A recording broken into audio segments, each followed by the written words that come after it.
there. My name is Eduardo Harari, and welcome to Spanglish Sports World on the BarnBurner TV Network on Zingo TV Channel 250. We are going to have an exciting show for you today. We are going to discuss different topics in sport. There is great news out of the MLS, great news out of the MLB, NBA, hockey as a whole. But first of all, let's remind everybody to please download the BarnBurner and Zingo apps on their respective stores on Android and iOS, as our good friend John Freeman Nelson has just showed you. While you download, make sure that you rate us and leave a comment. It's always nice to understand how the application is working and how are you liking our programming. Both apps are totally free, so there is no reason why not to bring them down on all your devices, even your computers. Zingo TV also available on Google Chromecast and Chromecast sticks, Amazon Fire and Fire TV sticks, Roku and Roku sticks, and on all smart TVs 2016 and forward. As you can tell, here John Freeman Nelson, and he's ready to attack the world of sport. But starting with the interesting MLS, because it was an interesting turn of events over the last couple of days. We'll recap some of the games that already happened and what's happening today as well. So, John, as we were talking last week, and we made commentaries with regards to the game between Sporting KC and the Philadelphia Union, and we said that it's Philadelphia's tournament to lose. So that we saw that in that quarterfinal match, a 3-1 win for Philadelphia. Interesting. I don't know if you remember, I said it all depends on what Kansas City team shows up to the playing field, the one that actually takes it seriously, or the one that just thinks they are the #1 team in MLS. And I guess the one that thinks they are #1 in MLS showed up, and they blew it. Well, I think that what you saw from Philadelphia, Eduardo, was one of the 45s that we saw. Go ahead and answer the phone. Find out who it is. It's the beauty of live TV. Who is it? Not for me. It's for my wife. Oh, the boss. So the boss better get that. What we saw in Philadelphia was probably one of the best 45 minutes out of the blocks in this entire tournament. And when you really put your foot down on a team like Sporting Kansas City, and Sporting Kansas City also did not look like they were 100% going in, and I mean that in the sense it took a little while for the engine to turn over, came out cold. You give up 3 goals in 15 minutes, and Philadelphia just clamps it down. You thought that there was a chance when they got it to 3-1 with the goal from Polito right before the half, that if they could do something early in the second half, that it would be a challenging 45 minutes for Philadelphia to hang on.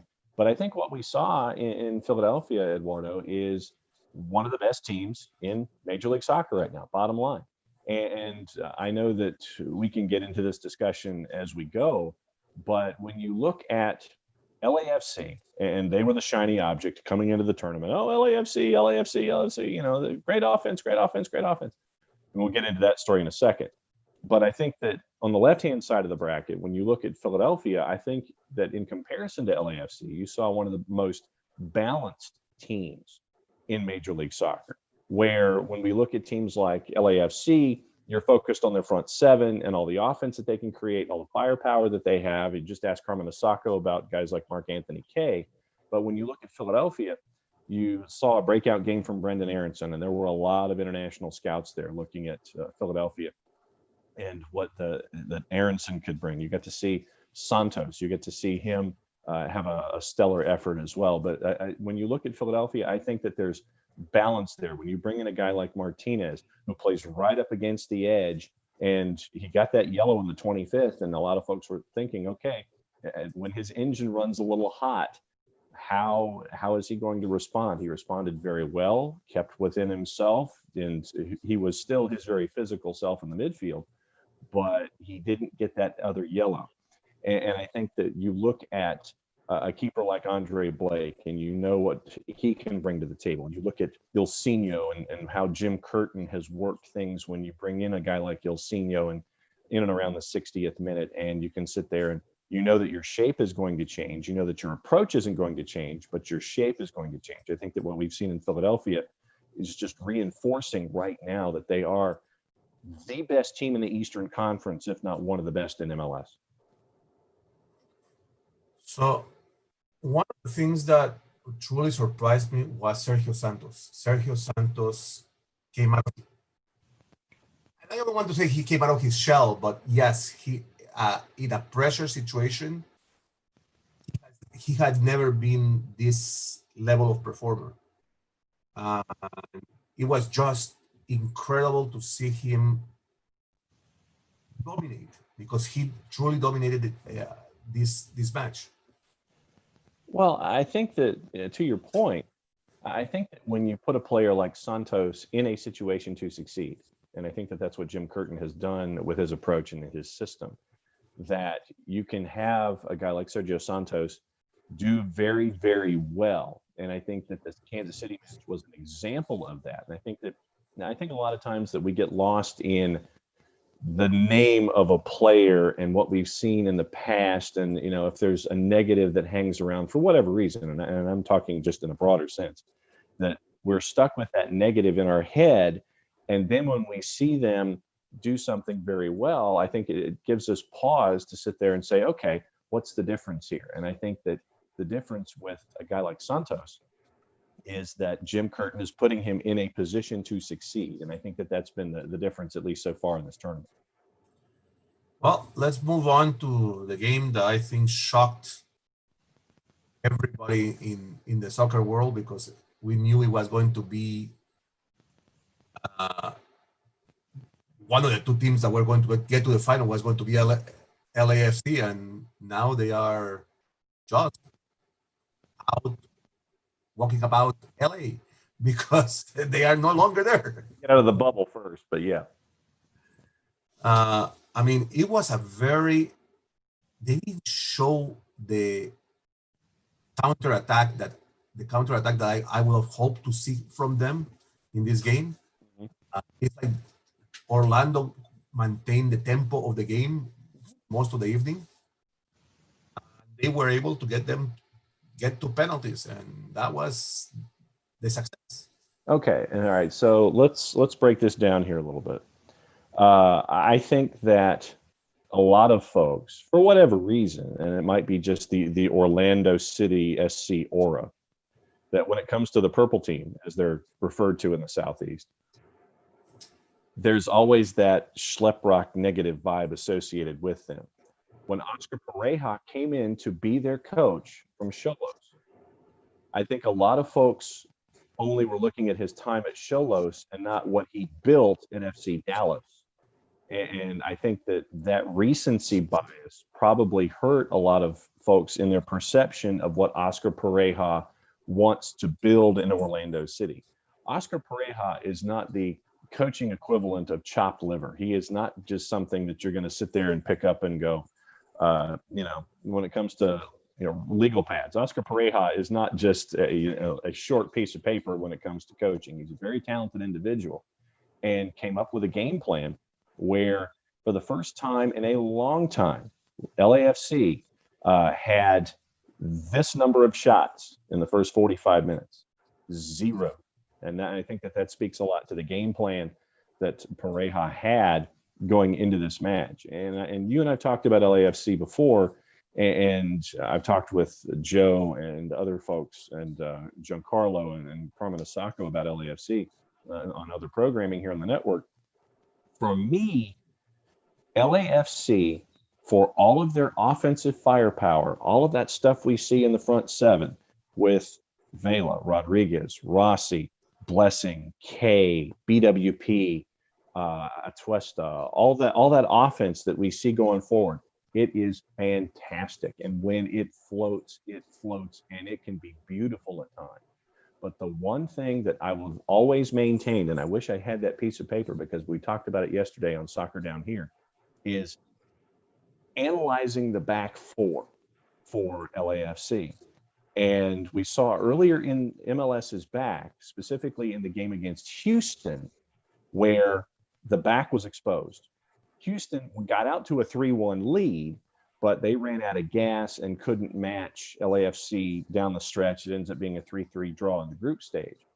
But I think that LAFC, and I think that this was probably a blueprint that could be used going forward, until LAFC improves their backline, specifically having Dejan Jakovic as one of your starters, where you can take advantage of his age and his lack of speed. I think that what you saw was in the 45 minutes that Chris Mueller was healthy, you saw what he did against the speed of that, with his speed against that backline.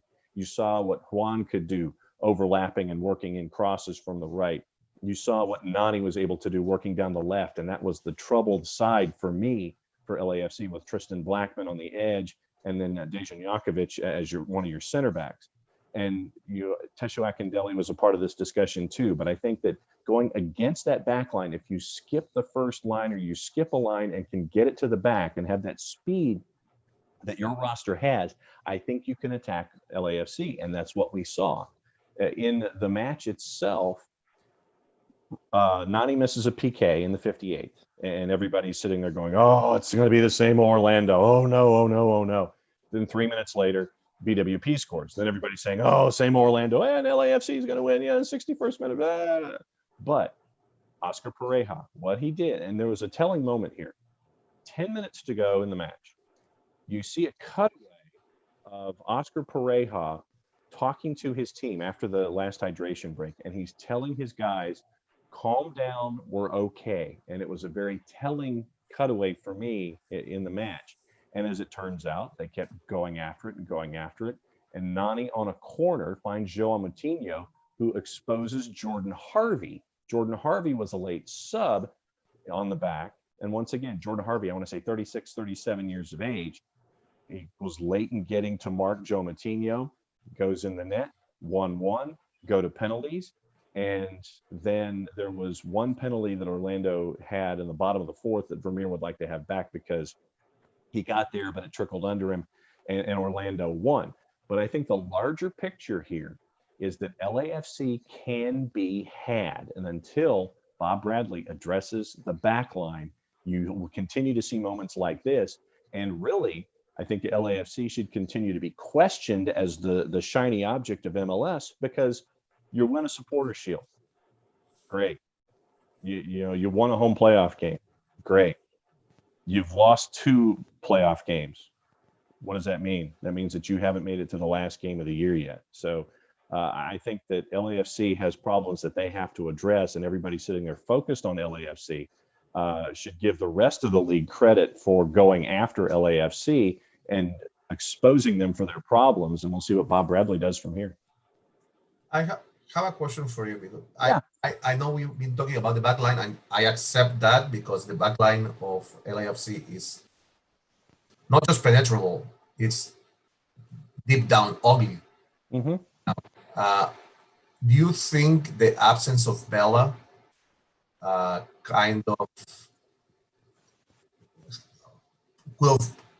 could Bella have done something else to unite that team in some way?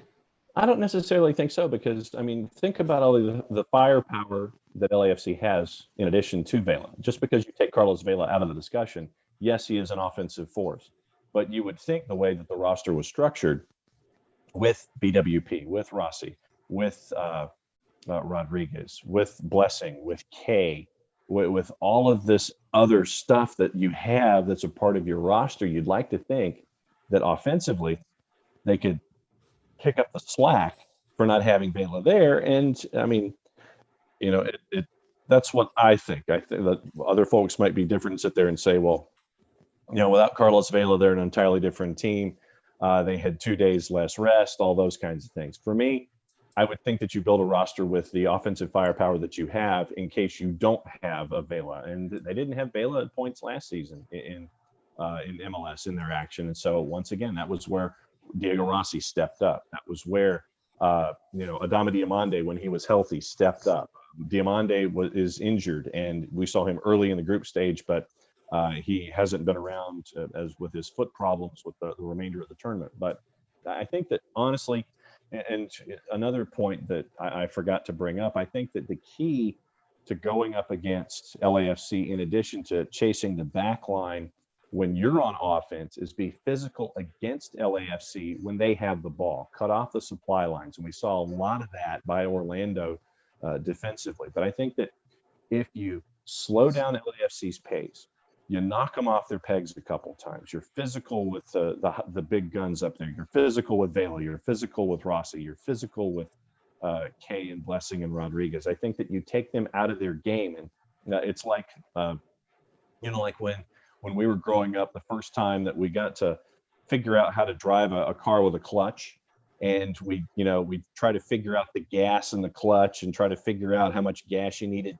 Every single time that you would hit the wrong pedal and the car starts to jerk, and you've got to put the clutch back in to make sure that the car doesn't stall. I think that to me is what you see when you knock LAFC off of their game early and you're physical with them. They have to figure out how to put the clutch back in so the car doesn't stall, and that takes time. And so there are a couple of different ways I think that you can get to LAFC, and I think that we saw one of those the other night. Seattle last year in the playoffs at Bank of California was physical with LAFC, knocked them off their game, knocked them out of the playoffs, didn't get a championship. So I think that there are ways to get to LAFC. I think that Carlos Vela, once again, I think that if you're physical with Vela and you're physical with all that offensive firepower, that's another way to frustrate LAFC too. So we'll move to today's games because it's two interesting games. And I might play devil's advocate here because people are looking at the first game tonight, which is San Jose against Minnesota, and they are saying San Jose all the way. And I don't know if they keep forgetting that the defensive unit of Minnesota is probably one of the best in the game, to me, in MLS. What do you think? I'm right there with you. I think that, and the funny thing is, you want me to go into my Eric Cohen impression? I can do that. Well, yeah, that's what I was, because I'm seeing the 150 plus 115 plus 220, and it just doesn't seem normal. Nope. For me tonight, and we'll take it a game at a time. For me tonight, the early game, I have Minnesota winning outright. I honestly do. I think that Minnesota's defense, and I know that we were all concerned about, if you're a Minnesota fan, you're looking at Ike Opara and not having him as a part of your backline. I know that there were a lot of concerns, but what we've seen from Aja and from the backline in general, I think that we've seen Minnesota's defense be very, very stout. And I think that San Jose, to me, offensively, they can be frustrated themselves or they can frustrate you, especially from the 70th minute on from what we've seen from their late rushes. But I think that Minnesota defensively, for me, is more stout, and I think that they can frustrate San Jose a little more. I was looking something along the lines of a 2-1 win in regulation. I figure that Wando gets a poach goal somewhere in there, somewhere late. So I guess as I'm talking it through with you, I'm guessing Minnesota gets 2 on the board. I know that there's some concern about the health of Metanire after the last match. But I think that as I'm talking it through with you, it looks like it's 2-0 Minnesota. Wando gets a poacher's goal. We have a sprint to the finish. It's 2-1 Minnesota. But yeah, that plus 200, that over 200 number for Minnesota and for the game that we're going to talk about here in just a sec.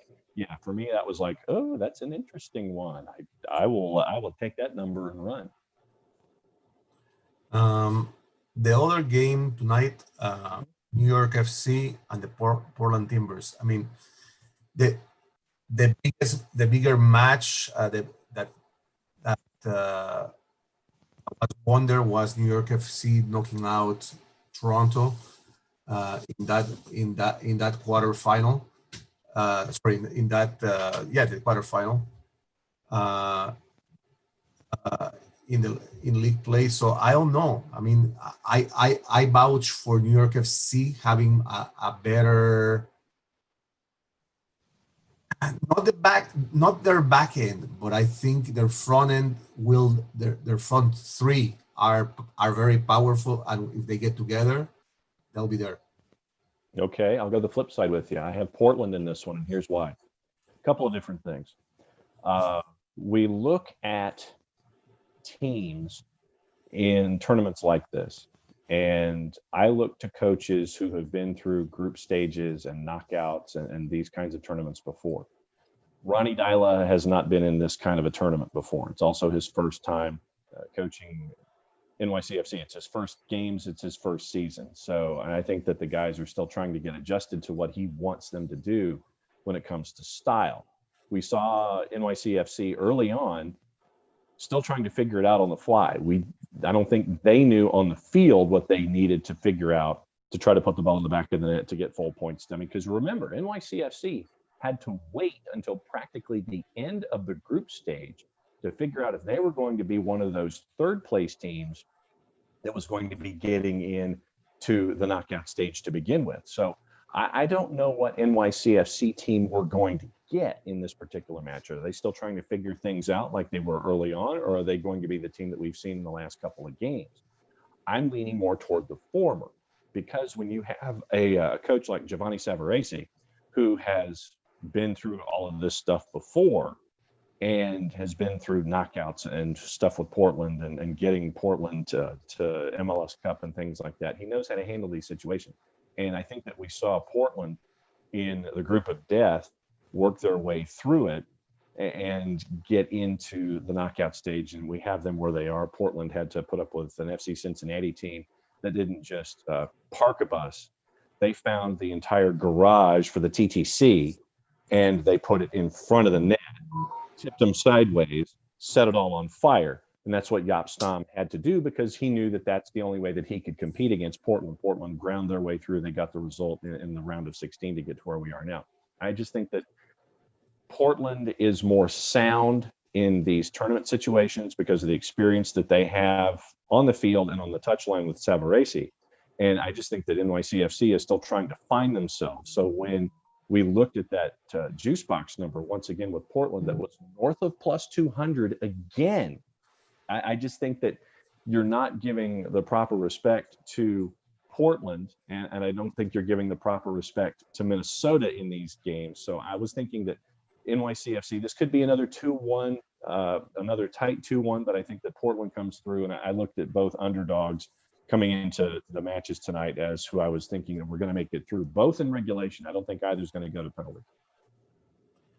Okay, so let's I'm going to move on to now across the pond.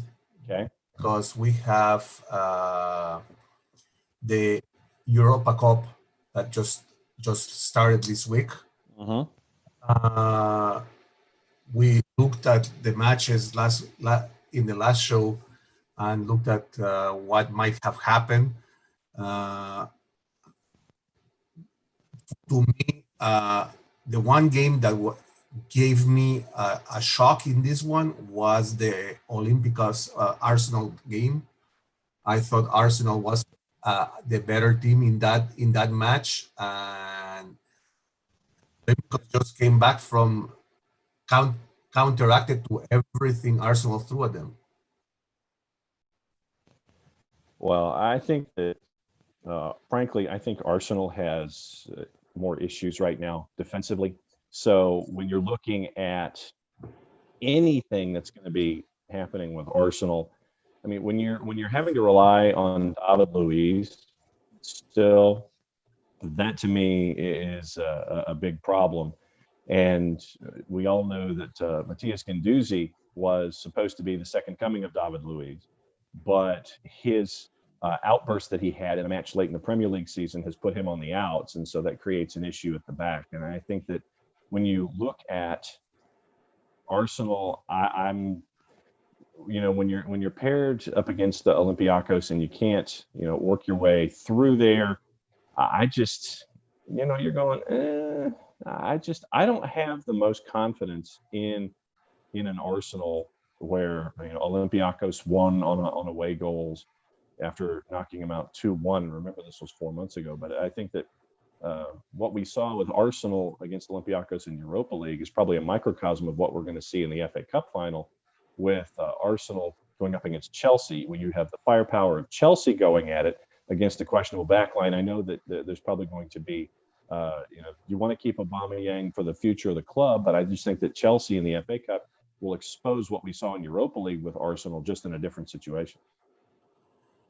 The other thing that I'm looking at is Man United seems to play very efficiently in the Europa Cup always. But where do you see them this time around? Because I think that they're going to make a deep run. I mean, they put 5 on Lask in the first leg, and so I think that you're probably going to see something of a rotated side in the second leg on Wednesday. But you look at that one, and I think that Manchester United makes their way through, and then we figure out what it's going to look like in the quarters.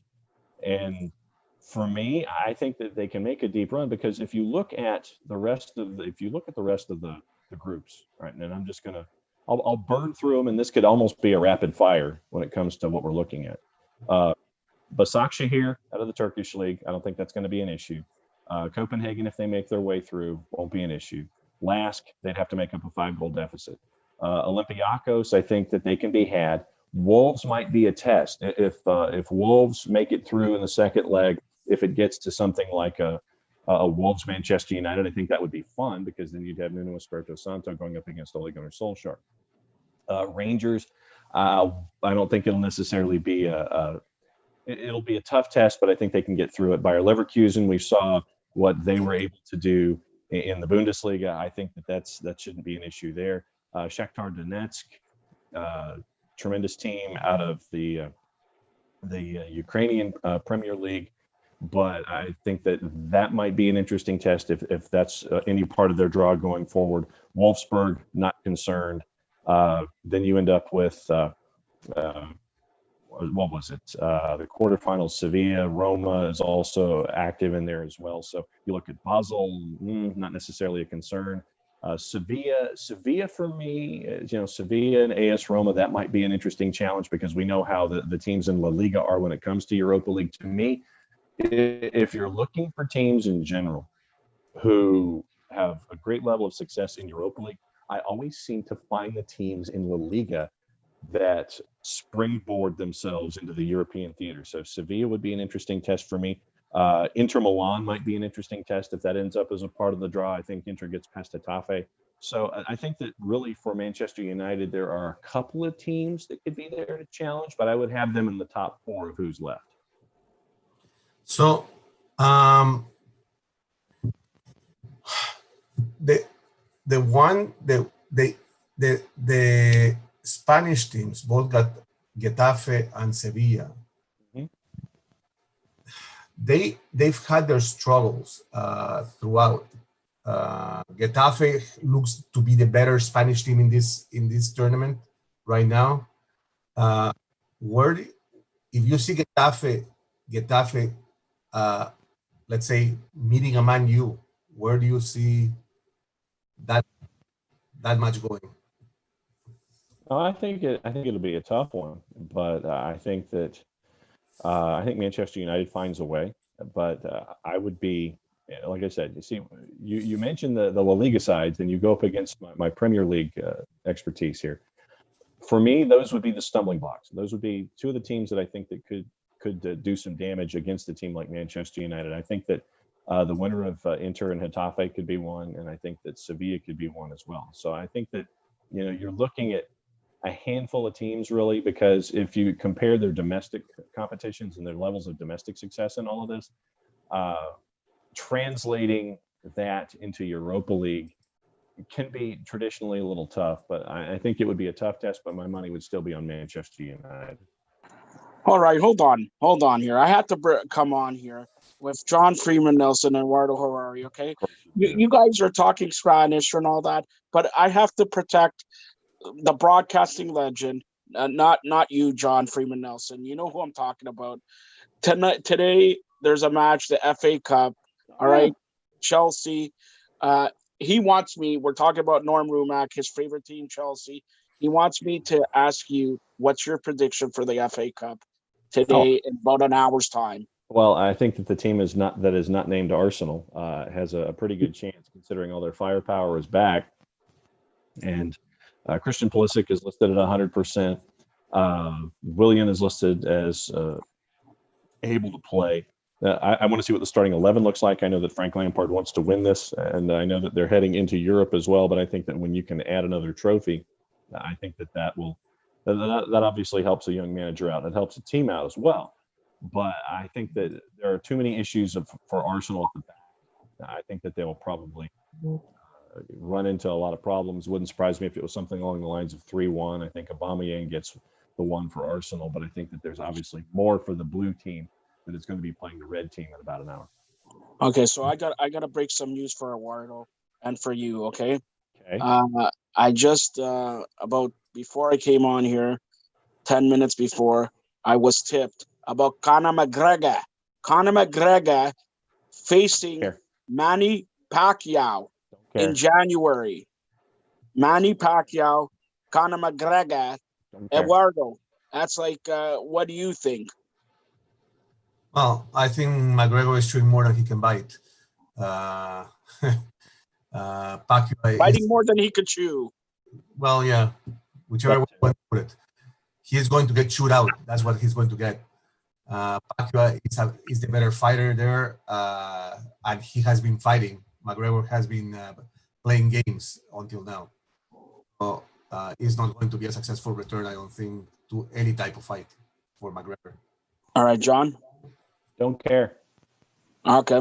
And Conor McGregor. Here's what I think. I think that boxing has become such a parody of itself from when we all were growing up and watching it, that when the larger discussions are about made for pay-per-view events like McGregor Pacquiao, where Manny Pacquiao just wants to dance around for 10 rounds, collect a paycheck and go, and Conor McGregor thinks it's all about the show and not about the substance. They've become cartoon characters. They become caricatures of what boxing was when we were younger. And because all these are made for pay-per-view events, much like what we're going to be seeing when Mike Tyson takes on Roy Jones Jr. in a couple of months, the only people that make out well in this are the participants and those who organized it. For any fan that wants to drop $49.99 and watch Mike Tyson and Roy Jones Jr., I don't even want to know what the pay-per-view cost is going to be for Pacquiao and $79.99. Not interested. $79.99 for me is 3/4 of a phone bill. It is 4 tanks of gas. There are other things that I can do that are far better for me and for my family and for my friends than dropping $80 to watch that silliness. There is no way that I would be remotely interested.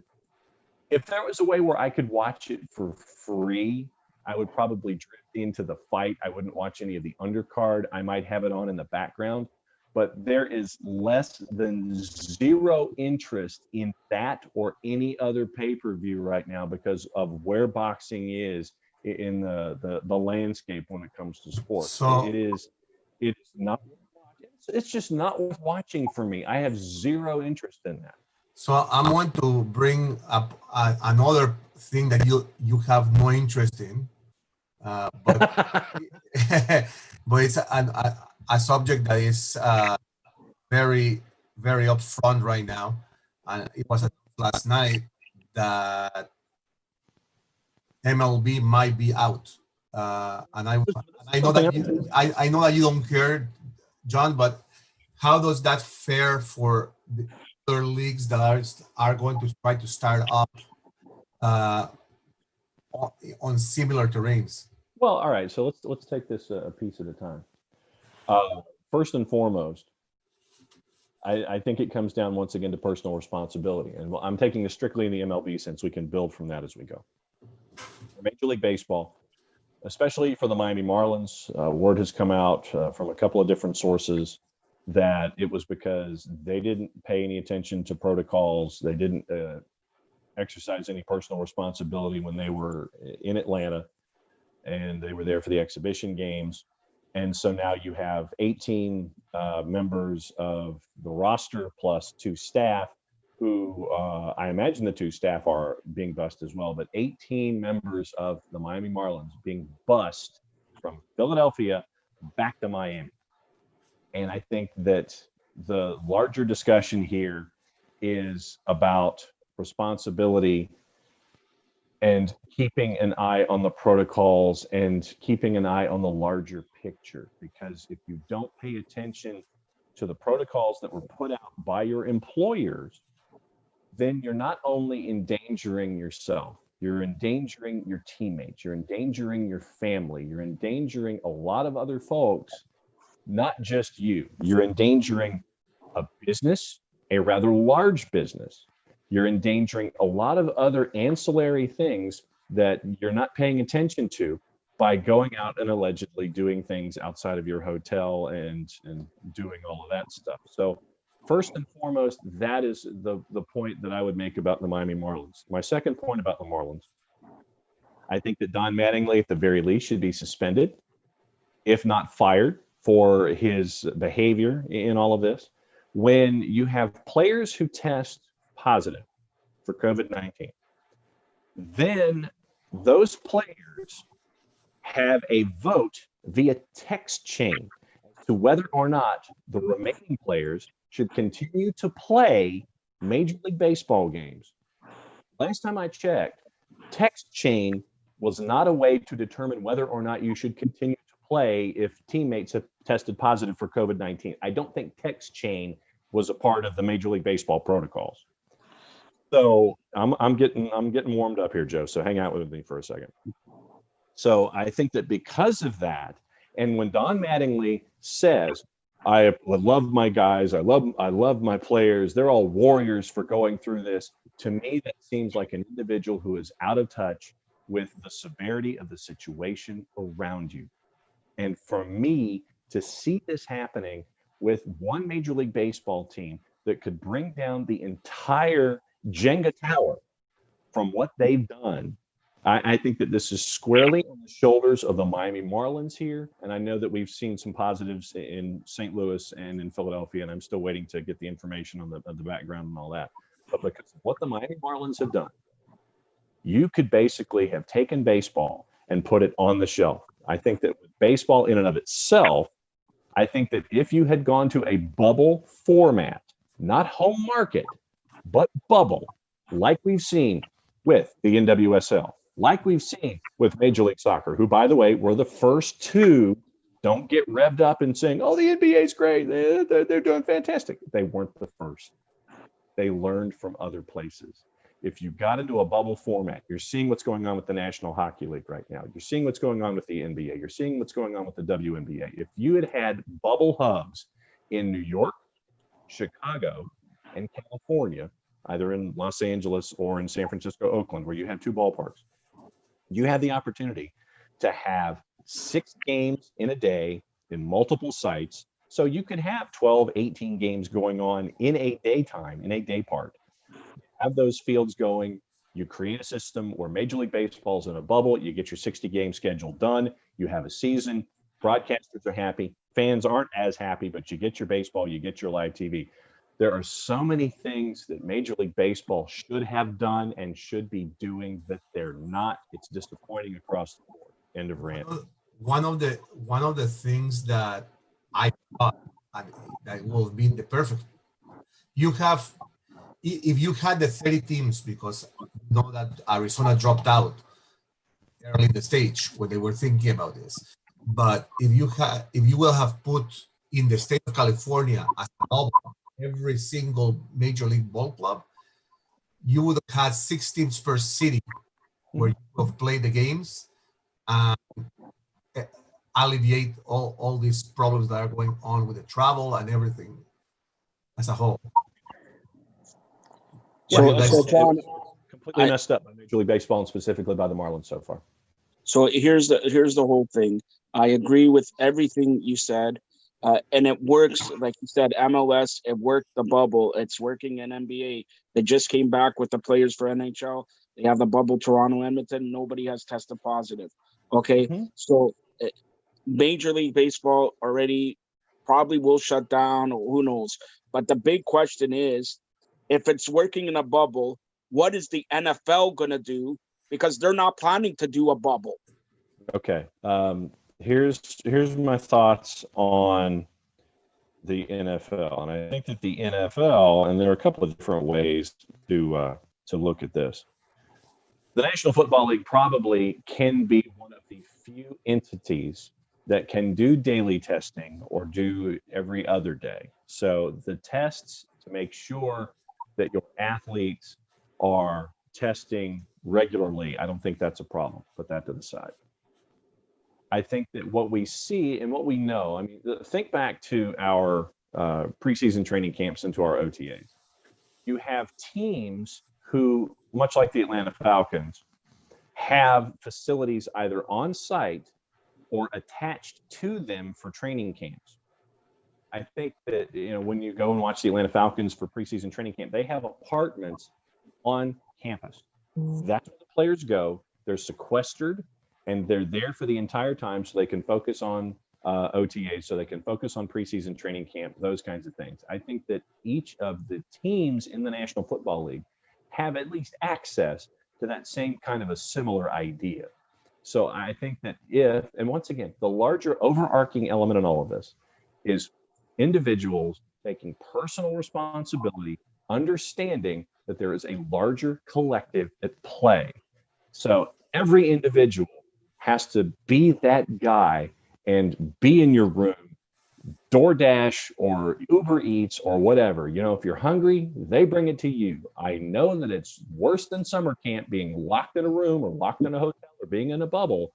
But if that's what gets this done, so sports can function, the economic engine can function, although it will be a little less, you're still getting something in economically for all of these businesses that are sports franchises and all of the ancillary stuff that's attached to it on a game day that might get a little something as opposed to a lot of nothing. I think that the NFL can be that league that can test folks regularly and get those numbers out there. But once again, biggest thing for me, personal responsibility, thinking of your teammate, thinking of the guy next to you, thinking of your family, thinking of the team in and of itself. And I mean that in a business sense. There are a lot of things at play here, but you've got to be smart about how you do it.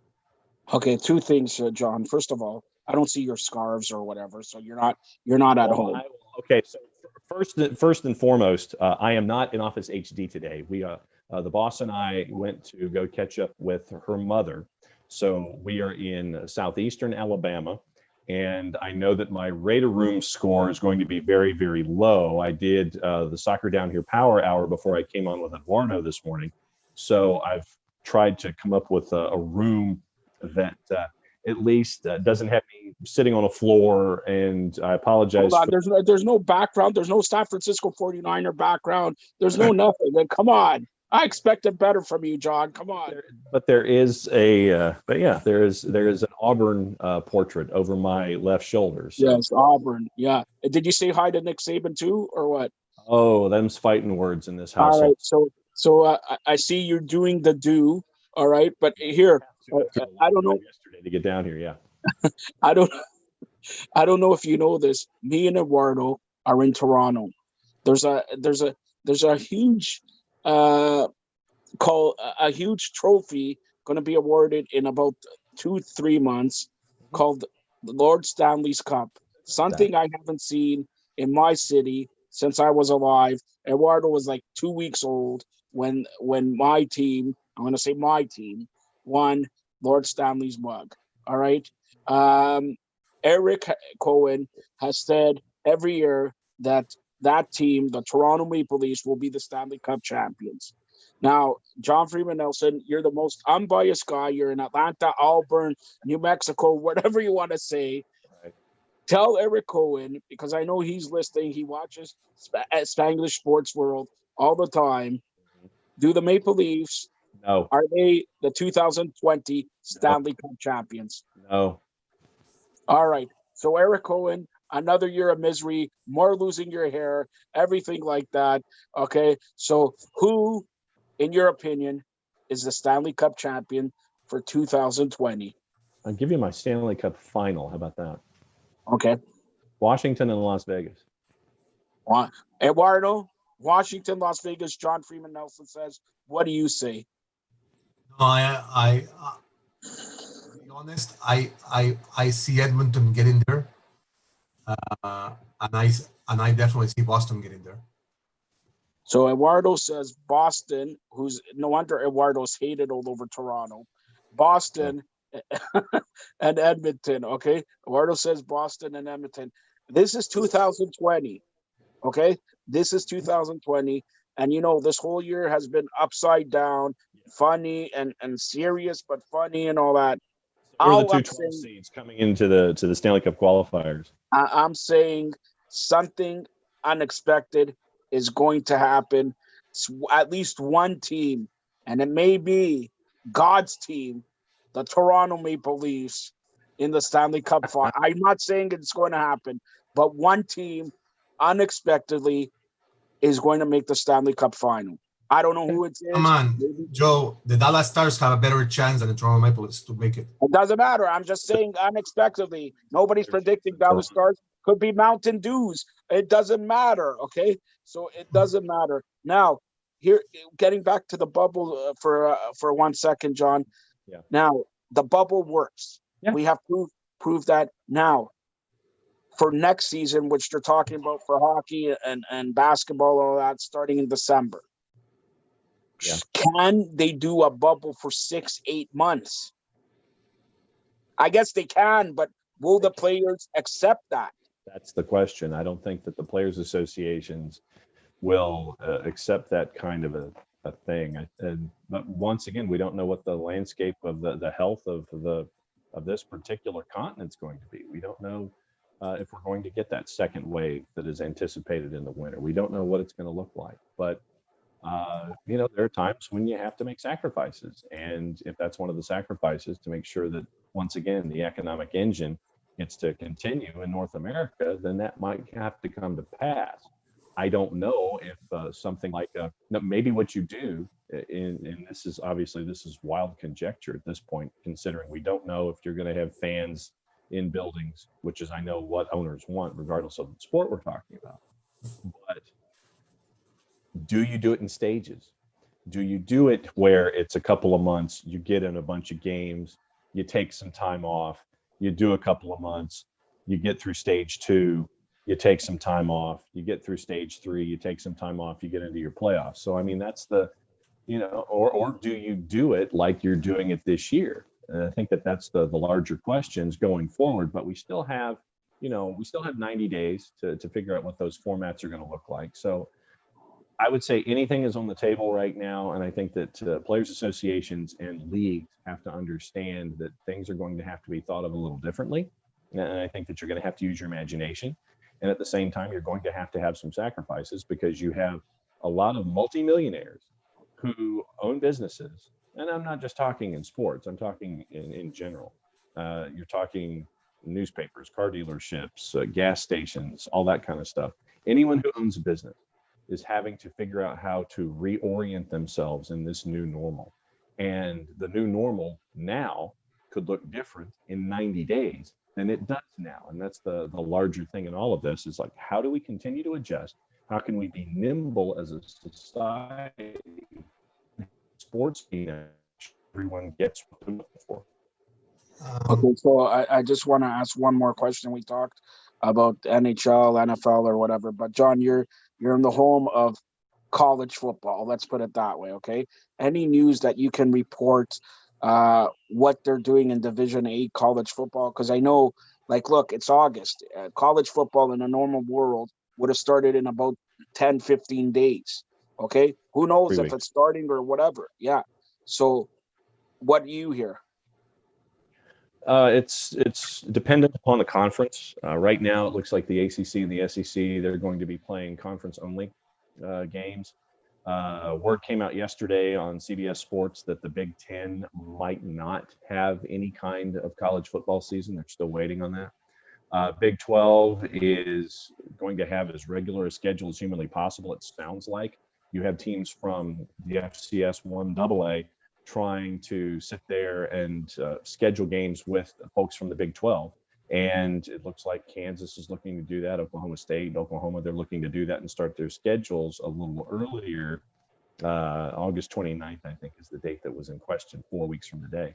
So it's literally going to, what we know now is probably going to change the next couple of weeks. Louisiana came out as an article in the Baton Rouge Advocate where, depending on where the state of Louisiana is in their recovery, either stage 2 or stage 3, you could have 50 to 70% capacity at Tiger Stadium in Baton Rouge, which could mean that you could have as many as 77,000 people at a college football game for LSU if you get to that point.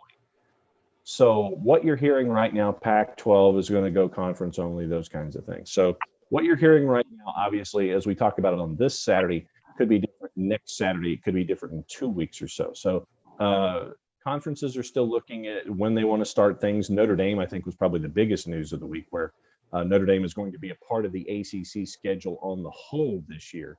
And you're seeing conference games and a +1 from the ACC, where they're trying to preserve rivalries and things like that. So keep an eye on scheduling, keep an eye on the big Power 5 conferences and how they continue to adjust going forward. Things could be different, but it looks like there's at least a path right now with conference-only games and going with a +1 to keep a rivalry.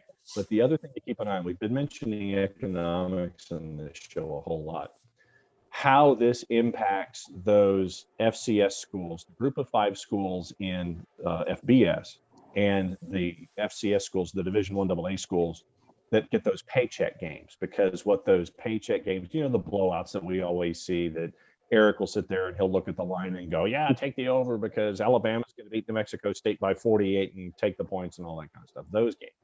Keep an eye on the group of 5 schools and the FCS schools and how not getting these games, and I think it was 36 games involving 28 schools, how it impacts the bottom lines of those schools going forward. You might see schools eliminate more sports because they don't have the money and the revenues to keep those sports alive. Keep an eye on your Title IX sports, your non-revenue sports, and a lot of the group of 5s and below, because you won't have these games that you normally have that are tied to your programs. You could have a trickle-down effect severely of the economics of sports when it comes to college athletics, and a lot of programs won't have next year what they have now. Stanford's blowing out a third of their entire athletic department when it comes to non-revenue sports because they won't have the money for it next year. Keep an eye on that as the economics of sports continues.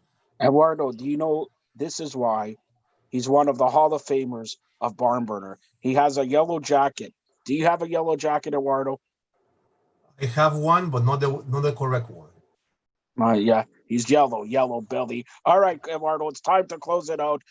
You've been graced with the Hall of Famer and the icon, the legend, the head poobah of BarnBurner. Let's see how you close it out. Go ahead. So, first of all, I would like to thank John Freeman Nelson for always being here on the show. Second, your presence, my Puba, is Yeah, you know it's what? always great. The pleasure's all yours. You know that. Okay, go ahead. We got a boxing show coming up. Come on, knockout. I'm looking for a knockout. So I just want to remind everybody that they can hear every single show, and this show particularly, on the BarnBurner Radio Network and its 122 platforms on social media. Also remember, you have to check out barnburner.ca for all the news, whether it's written radio, or TV, BarnBurner, watch it, hear it, read it, download it, but especially live it. And for Spanglish Sports World English edition, this has been your Eduardo Harari. And until next week, when we unite again, remember, right after my show, in about 5 minutes time, you have Knockout. Watch it and live it with Noel Krop.